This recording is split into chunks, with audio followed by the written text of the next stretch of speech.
Hey guys, this is Shelby from the Queen's Cabinet. In today's video, I'm going to be breaking down a whole beef tenderloin. And if you've ever been shopping at Costco and have seen one of these in the meat department, it can be a little bit intimidating. And although I'm not a chef, I'm just a stay-at-home mom cook, it's something that you can do. It's not really that hard, and you can save a lot of money. It's pretty easy. There's three parts. There's the fillet, and then there's this chain piece here, and then there's the head of the tenderloin. And before you even break out your knives, the one thing I like to do is just kind of try to start breaking or separating with my hands the chain from the tenderloin. It's pretty easy.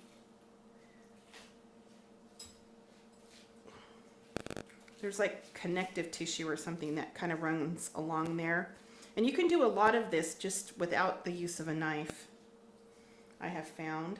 Let's work on the head here, trying to separate the head from the tenderloin. It's pretty easy at the bottom here.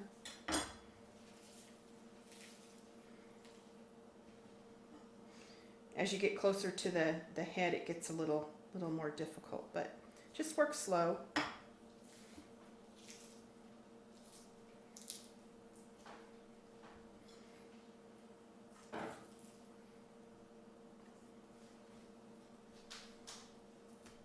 Okay, I've just been slowly just kind of working my knife, just the tip of it, to get that connective tissue separated.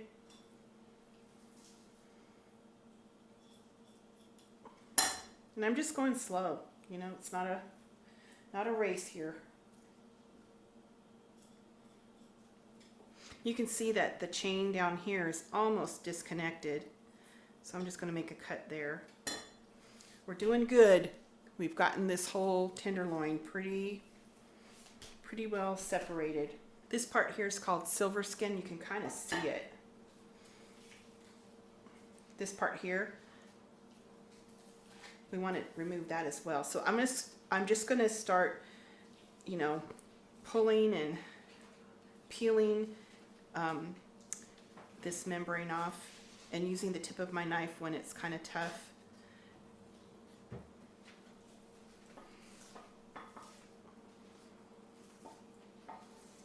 A lot of it, you know, a lot of this is, you don't really need a knife. You just need a knife to kind of help.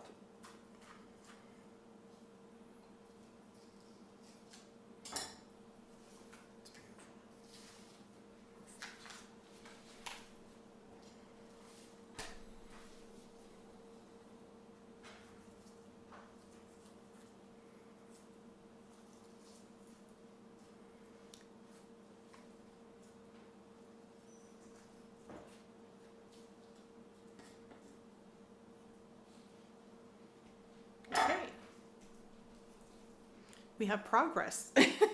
I find it's easier for me to kind of like make a little back cut on this silver skin, they call it. Like you kind of just want to get your knife underneath it so that you have something to hang on to. And then you want to angle your knife upwards. See how I have the blade upwards?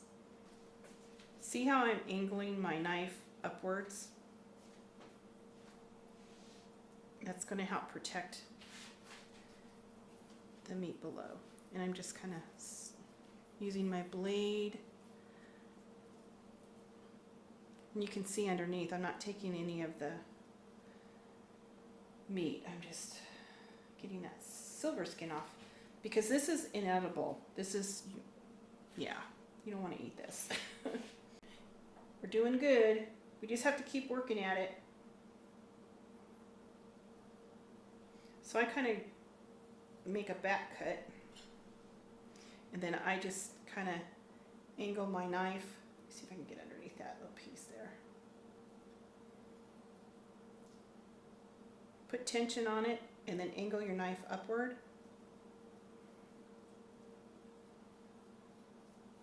and get that silver skin off. Just take your time.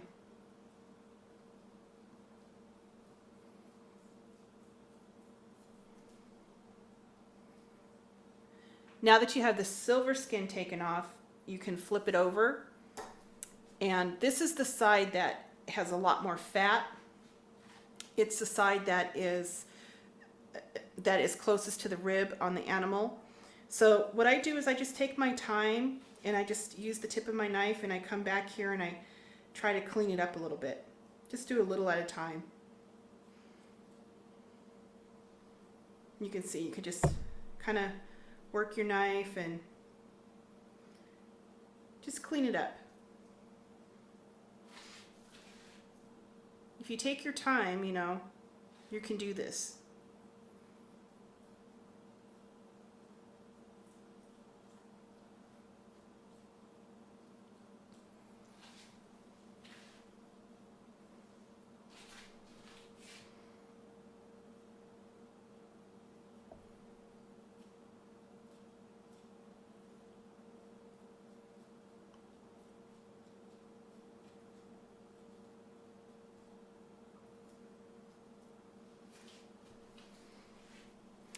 So I'm going to do that to the rest of this here.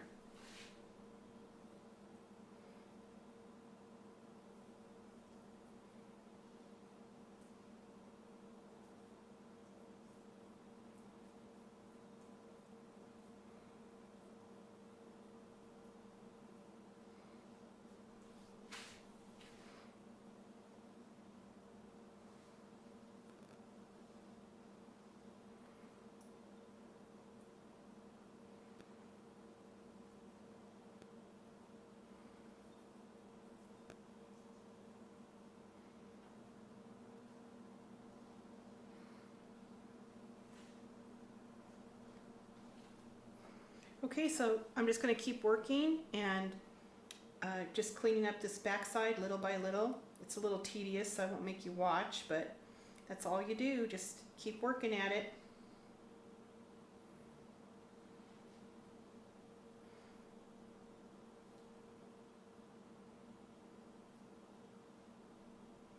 I'm pretty happy with the backside. I just kind of took my time and kind of got out a lot of the unevenness because it's where the ribs attach to the animal. So, and in this particular one, you can see where they just cut it. So you kind of just have to smooth it out the best you can. I'm happy with that. So what I want to do with this is take out the center cut because my son's birthday is coming up and I want to make a beef Wellington. And then I hope to get 3 nice sized steaks out of the rest of this tenderloin. And then I'll use the head to fabricate another nice steak. So with the back of my knife, I just kind of want to see where I want to make my cuts. And the first one I'm kind of thinking is probably going to be here because I can kind of form it by pushing it up. When I make the roast, I can form it so it's the same shape. And over here I'm thinking of maybe like here because I'll be able to get 2 more steaks out of it. So I'm going to switch to a slicing knife and make my first cut. And the one thing my friend told me is you want to try to do it with 1 slice. So here we go. Clean slice. That looks pretty good. Now I'm just going to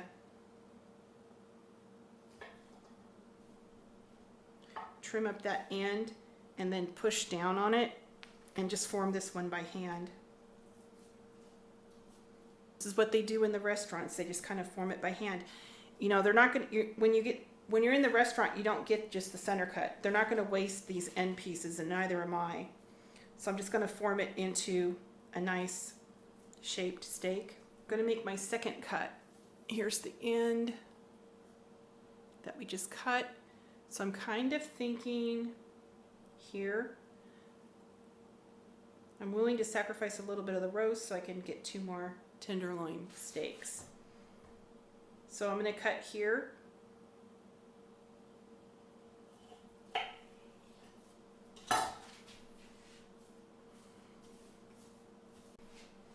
Okay, now this tapers down, so I'm going to do the next one probably here.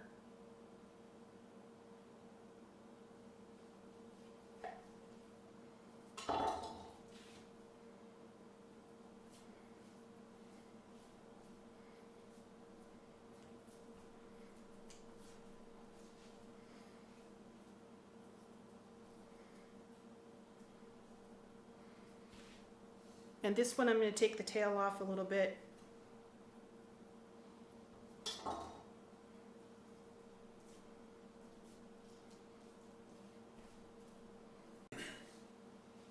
So out of the tenderloin, I was able to get this wonderful center cut roast, and I fabricated was able to fabricate 2 of the tails by pushing them together. And then this one was easy because it was just pretty straightforward cut. But we have 3 steaks and the tenderloin. So now let's get started on the head. Okay, I was able to clean up the head pretty good. And I'm thinking I might be able to get 2 steaks out of this. So what I'm going to do is I'm just going to trim off the end so it makes it a little bit easier to fabricate. And I'm just going to pretty much cut it down the middle.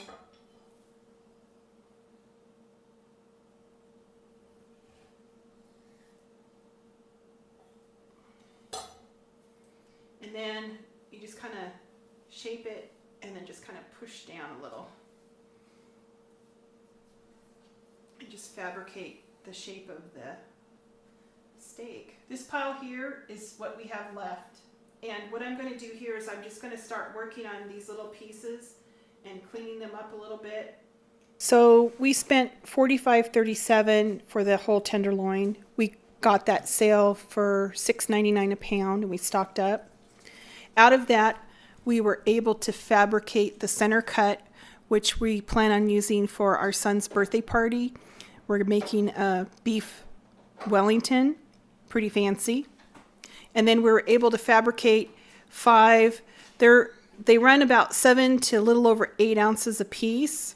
We're having those for dinner tonight. We're making steak au poivre. We're celebrating the 2 younger ones getting into the college of their choice. We just got their letters of acceptance this past week. Our oldest is still away at school in California, so there's just 5 of us tonight. And then we have all of this from the chain mainly. They're big honks. You could use it for things like shish kebabs would be great, cook them on the grill really quick. But I'm going to use it in a beef and broccoli dish that I have on the menu this week. So that was the yield. And I hope that it's taken the intimidation out of perhaps purchasing a whole beef tenderloin. As you can see, you could have gotten many more steaks out of the center cut. They would have been very, very easy to fabricate. Basically just slice because they're going to be perfectly formed. For our family, it's going to be about $15 per dinner. And we're feeding 5 currently. And that comes out to $3 a piece. I mean, you could get a hamburger at a fast foods or you could eat filet mignon. Anyway, I hope this helps.